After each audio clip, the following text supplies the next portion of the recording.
आई वडिलांना घराच्या बाहेर काढणाऱ्या बायकोच्या बैलांनो आणि त्या बैलांना साथ देणाऱ्या मूर्ख बायकांनो, लक्षात ठेवा, आज आई वडील आहेत म्हणून तुम्ही हे सुंदर जग बघत आहात. 9 महिने 9 दिवस आई तुमचं ओझं बाळगते, रात्रीचा दिवस करते, दिवसाची रात्र करते आणि आपण त्यांना घराबाहेर काढतो. लक्षात ठेवा, तुम्ही आई वडिलांना सुखी ठेवलं नाही तर शनिदेव तुमच्या मागे हात धुवून लागेल. कारण शनी जर मागे लागला तर त्याच्या तावडीतून सुटका नाही. आणि म्हणून जो आई वडिलांची सेवा करतो, जो आई वडिलांना सांभाळतो, त्यांना सुखात ठेवतो, शनिदेव त्यांना भरभरून देतो. पण याच्या विरुद्ध वागणाऱ्यांना शनिदेव सोडत नाही.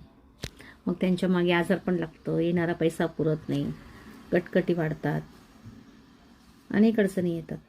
आणि म्हणून भावांनो म्हणते, मी तुम्हाला विनंती करते की आईवडिलांना सांभाळा, सुखात ठेवा.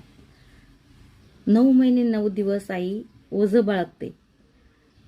तुम्ही 9 दिवस 3 किलोचा दगड पोटाला बांधून बघा, नाही सांभाळू शकणार, नाही तुम्हाला सहन होणार. ते ओझं कधी उतरून ठेवू असं तुम्हाला वाटेल. पटते का? सुखात राहायचं असेल तर आई वडिलांना सुखात ठेवा.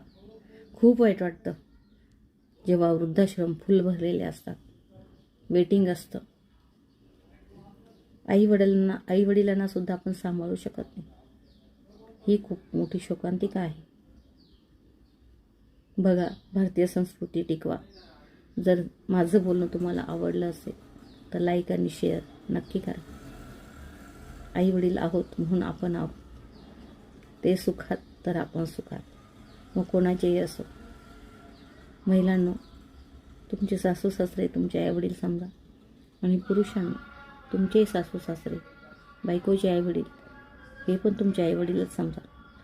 असे जेव्हा समाजात सगळीकडे वातावरण पसरेल तेव्हा सुखच सुख नांदेल. फक्त समजदारपणाची गरज आहे. बघा, नक्की शेअर करा.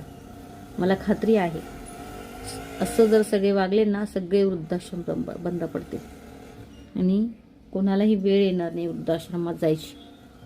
सगळ्यांना हॅपी दिवाळी. घरातील वृद्धांना दिवाळीसोबत खूप प्रेम द्या, आधी त्यांना मान सन्मान द्या आणि आनंदाने दिवाळी साजरी करा. धन्यवाद.